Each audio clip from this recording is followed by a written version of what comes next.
Welcome to Friday Q&A for another week, guys. Thank you so much for tuning in. If you've got questions for the next Q&A, please get them in the comments below. The next Q&A is going to be in 2 weeks because I am on holiday for the next 10 or so days. There's still going to be a bunch of videos that I have scheduled for you over that period, so plenty of content coming out. Also, if you didn't see my video yesterday and you want to win an axe cam mount, courtesy of the Home Musician, go and watch that video.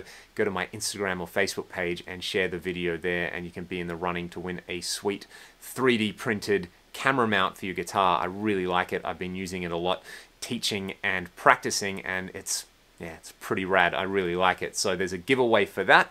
Again, thank you to the Home Musician for that one. And furthermore, the kind folks at Audified who make the Multi-Drive Pro plugin that I reviewed have given me an exclusive discount code to share with you guys. If you want to get 20% off that plugin, just check the video description and there is a unique coupon for you guys. So that's pretty sweet. Let's answer some questions. Doing some King's X tutorials is definitely somewhere on my very, very long list of videos to do. It's mostly been on the back burner for a little bit because I really want to spend the time to dial in some tones that I can share with you guys for the axe effects, because Ty's tone is legendary and for a very good reason.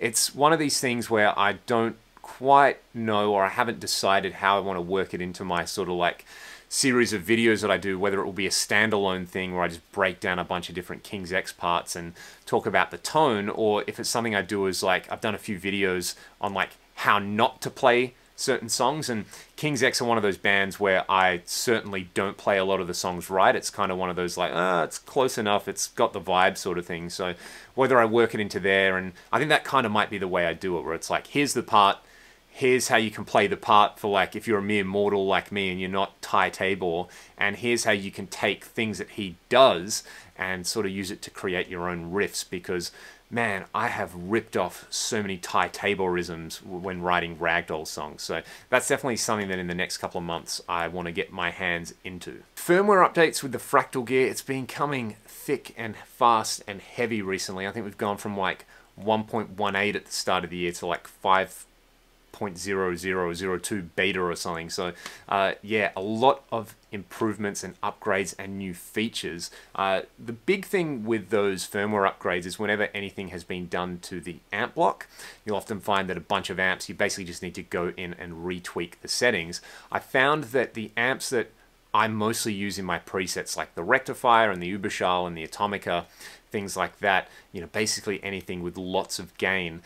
The changes aren't so much to the way the amps sound, so I don't really have to go back and tweak my presets. It's more a case of like the feel is improved, which is a pretty nebulous sounding term, but with the last update, it's like, you know, the chugs are definitely more prominent, which I really, really like. So I found that, you know, because of that, for the sort of presets that I use, I don't necessarily have to go back and tweak anything too much. But what I do really like is just going through with a new firmware update and exploring all the amps again. And, you know, there's always amps which in particular firmwares I'll be like, it sounds okay, but I'm not super into it, that might improve in the next firmware. For example, like even coming from the AX8 to the XFX3, like the Fenders and the vintage Marshalls just sound and feel so much better to my ear. So it's always fun to sort of, I don't know, finding a new amp that I haven't played around with to make some new noise with and really get inspired by. So that's what I like about it. But at the same time, if you're touring or something like that or doing sessions, you don't have to upgrade.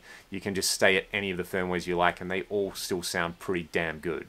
There's a really cool question, and this is something that I was thinking about recently because I was listening to some old AC/DC records where Malcolm and Angus aren't necessarily ever playing the same part. They've got contrasting tones and they're playing parts which reinforce one another, and especially the bass parts in a lot of AC/DC stuff as well.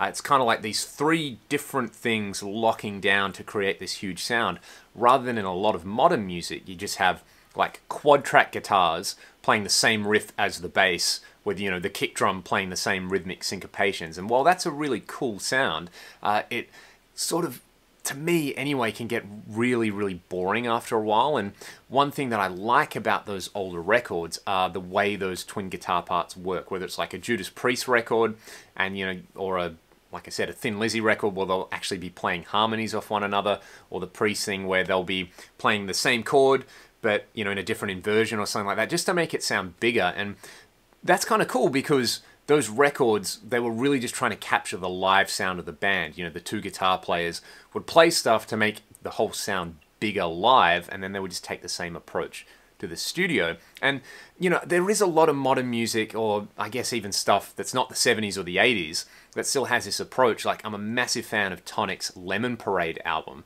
and the way the guitar parts are arranged on there is really worth going and having a listen to, where there's acoustics laid in there and there's two electrics playing totally different parts, and like the way the guitars are mixed and panned around is really, really fascinating to me. It's an amazing sounding guitar album, even though everybody just kind of goes, oh yeah, If You Can Only See, that's kind of a cool, you know, what is that, like diary rock from the 90s or something? But yeah, that Lemon Parade album is a masterclass in how to do this twin guitar thing and keep it fresh.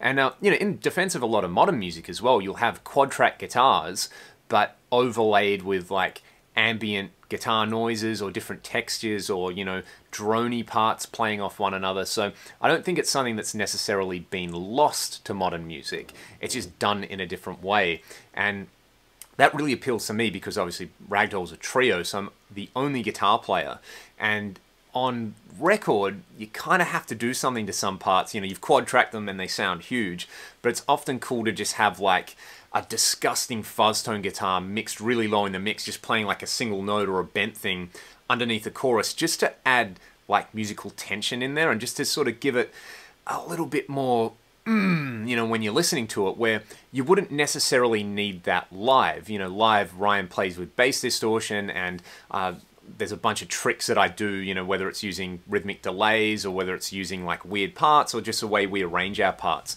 to make stuff sound big. Even the way Cam plays the drums as well is sort of, you know, a little bit out of left field with a lot of his parts. So it changes things up, and it doesn't necessarily sound empty. But, you know, when you're watching a live band, it's all so loud and so full on that you can go without those little layered parts. So I think it's something, you know, like anything, it's well worth listening to, well worth incorporating into your writing and arranging approach. And yeah, it's a really cool way to listen to music, because often you can just turn off one speaker like on an AC/DC record and just listen to Malcolm's part. And when you just listen to Malcolm's part, you realize how damn good that guy was. Nick Johnston is wicked. I was listening to a bunch of his stuff probably about a year ago. Somebody turned me onto him, and I was just expecting, you know, your typical just bazillion notes an hour, mega distorted, compressed kind of sound.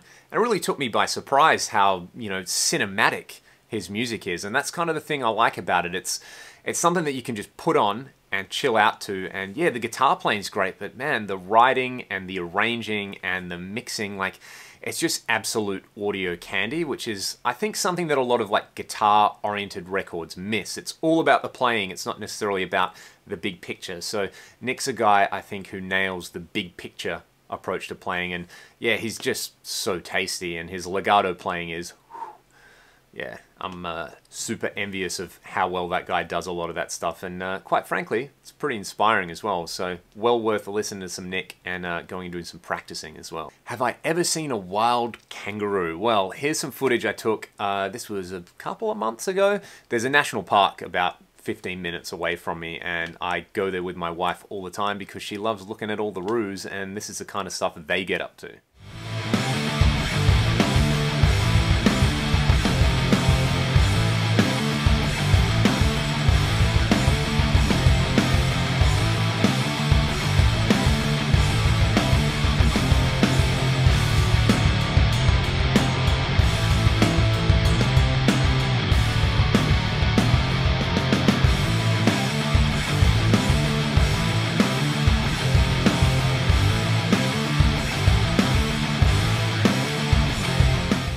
Am I a fan of Devin Townsend? Yes, yes I am. And have I watched the Genesis clip?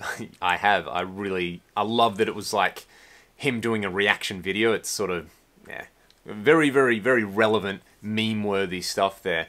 But I probably heard Devin Townsend's solo stuff, well, maybe 10, 12 years ago. My buddy Troy was like, man, did you know Devin Townsend can play guitar really, really well and do all this stuff? Because obviously, being like a teenage kid in Australia, everyone's like, Joe Satriani, Steve Vai, you got to listen to all of their stuff. And I listened to Vai's Sex and Religion album a lot, and I was just like, Devin Townsend is the guy who sings on that. cool. I had no idea that he also had this massive body of amazing work that he did, and it was a song, Truth. And I heard it, and it was one of those pieces of music that just sounded like nothing else I had heard before, and just really made me go, kind of made me reevaluate my life choices up to that point. And I was like, whoa, this is something really special. I love the wall of sound approach and a lot of the wacky harmonies and stuff like that he's doing. And yeah, Devin is just, he's a special dude, and he makes some pretty amazing music. Breaking down some Ragdoll tunes, I did, this was probably the end of last year, some riff lessons and some solo lessons for, I guess, some of the more popular Ragdoll tunes or some of the songs that you guys had asked about. But if you guys want to see more Ragdoll songs picked apart and broken down, and even if you just want to hear the story behind how we wrote them and recorded them and what they're inspired by, personally, I would love to do some videos like that. So if you guys are into that kind of thing, I am more than happy to go ahead and do it. If I could only play one guitar, would it be my PRS single cut? Yeah, probably, I would say. I think just because that's the guitar that, you know, when I got it, it really helped me like solidify my sound and my style, like whatever that is. I don't think that's a solid set in stone kind of thing, because every time I play a different guitar, I kind of play a little bit different, and it inspires me in different ways. But anytime I pick up that single cut, I just kind of feel at home. And yeah, it arrived at a very important part of my life, so it is kind of special to me. And I mean, you know, if I had to sell all my music gear for some reason or another, that would probably be the last one that went out the door. Alright, controlled feedback with the Axe FX3 through some full range monitors. I've got my Atom A7X monitors absolutely cranked at the moment. This is pretty loud in the room, and I've got my PRS McCarty. This is the Plexi 100 watt model, a little bit of reverb, a little bit of delay. Let's try it.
Is this cat from Osborne Park? I have no idea, because, by the way, this is Skank. Say hi, Skank.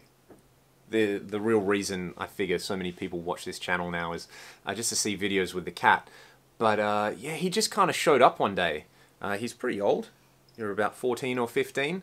Big and fat, and yeah, we had some neighbors years and years and years ago who literally just sort of left, and they left their cats, and we adopted this guy.